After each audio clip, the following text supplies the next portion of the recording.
क्योंकि आपने जो सीज फायर की बात की है कि अमेरिका को दबाव डालना चाहिए सीज फायर के लिए, जनरल सिन्हा जो खुद अमेरिका की पॉलिटिक्स है उसमें वो कभी ये रिस्क लेंगे? अभी चुनावी सीजन बस 1 महीने से भी कम का वक्त रह गया है।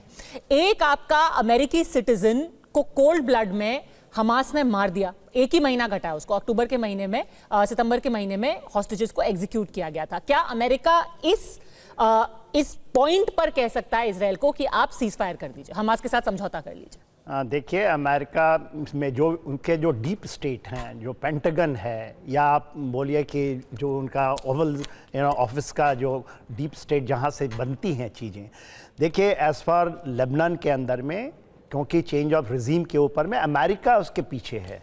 और अमेरिका ने जब इनको नेतन्याहू ने कहा कि हमने हमास का जो भी गाजा में जो भी हमने किया है, वेस्ट बैंक में किया है, अब हम वहाँ जाते हैं, उनको टैसिट सपोर्ट है। और इसके अलावा टैसिट सपोर्ट, आप बताइए 1/3 ऑफ उसका नेवल पावर वहाँ आ गया है।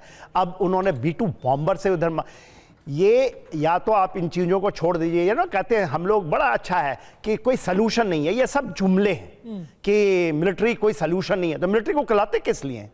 जहां पॉलिटिकल फेल होती है, जहां जियो पॉलिटिक फेल होता है, उसका एक्सटेंशन है मिलिट्री। इसको आपको समझने की चेष्टा कीजिए। ये टीवी चैनलों में बैठ करके सब अच्छा बोल लेते हैं कि कोई तरीका नहीं, diplomacy is the only way. Diplomacy जहां फेल होती हो रही है, सुनिए एक सुनने के, आपने पहले फोर्स का इस्तेमाल किया, पर किसी पॉइंट पर आकर के तो आप डिप्लोमेटिकली बात भी करेंगे, जरूर करेंगे। खून खराबा होता रहेगा। डिप्लोमेट ऐसे ही होता था, 71 वॉर में हम गए ना, डिप्लोमेसी से कर लो। इंडिया नहीं माना ना, उस समय तो हम कुछ भी नहीं थे। वो 7th फ्लीट खड़ी थी यहाँ, उधर ब्रिटेन ने अपना फ्लीट ले आया था। देखिए, डिटर्मिनेशंस होते हैं। और आज आदि आप कंपैरेटिव शांति चाहते हैं वेस्ट एशिया में, क्योंकि जिस तरह से चाइना और उधर से रशिया आ रहा है, ये मिडिल ईस्ट, क्योंकि पूरे हम भी इसमें त्रस्त होंगे।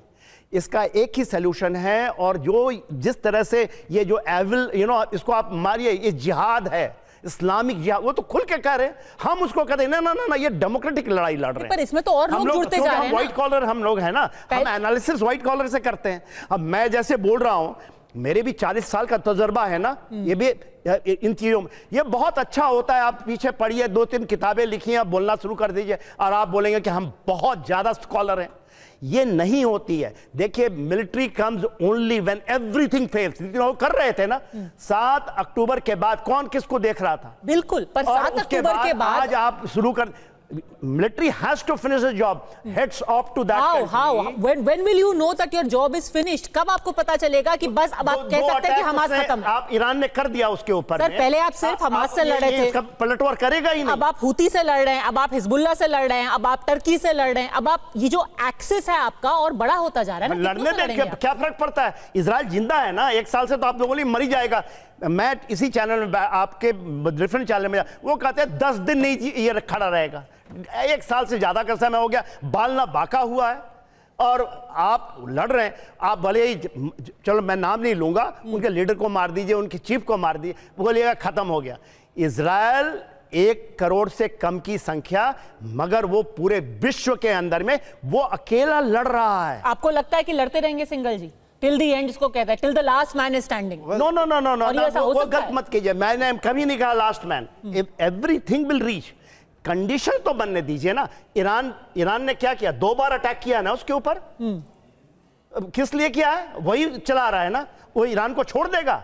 ठीक है, एक और खबर इस वक्त आ रही है, इजराइल के समुद्री ठिकानों पर भी हिजबुल्लाह ने हमला किया है। रास अल नकोरा में इजरायली ठिकाने पर अटैक हुआ है। M80 रॉकेट से हिजबुल्लाह का यह हमला हुआ है और हिजबुल्लाह ने ताबड़तोड़ रॉकेट दागे हैं। सिंगल जी मैंने कहा कि ये इजराइल हिजबुल्लाह और ये हमास और ईरान, वो अब अपने आप को दिखाना चाहते हैं कि हम ख़त्म नहीं हुए। मैं रिपीट कर रहा हूँ यहाँ पे अपने आप को। और हमारे पास भी पावर है, हमारे पास भी सपोर्ट है। और जैसा कि Israel of course heads off to them, is no doubt कि जो है 1 करोड़ की से भी कम की आबादी के लोग इतने स्ट्रॉन्ग हैं कि वो आसपास के सारे देशों से अपने आप को बचा के रखते हैं और बहुत ज़बरदस्त उनकी सिक्योरिटी है। लेकिन एंड ऑफ द डे हमें ये मानना पड़ेगा कि हर चीज़ की एक सीमा होती है, लिमिट होती है, तो वो एक लिमिट जो है वो हम कहां वो तय करेंगे। एट दिस पॉइंट आपको लग रहा है कि इजराइल जीत रहा है या फिर लड़खड़ा रहा है या वो कमजोर हुआ है? इजराइल अभी मेरे विचार से केवल अपनी जो है एग्जिस्टेंस की जो है लड़ाई वो लड़ रहे हैं, और ये मैं नहीं कहूंगा कि वो जीत रहे हैं, क्योंकि अगर वो जीत रहे होते तो वो 100 जो अभी तक उनके जो उनके पास हॉस्टेजेस हैं वो उनको मिल गए होते। तो clearly as a clear failure है उनकी कि वो अपने हॉस्टेजेस जो उनके 100 हैं, जो कि जिसके लिए जबकि पैलेस्टाइन में पूरा उन्होंने कब्जा कर लिया है, उसके बावजूद वो उनको नहीं निकाल पा रहे हैं। यूएसए उनको सपोर्ट कर रहा है ड्रोन से, इवन उनकी मैन ऑन द ग्राउंड जैसे वहां पर हैं उनके, जो उनको हेल्प कर रहे हैं लोकेट करने में।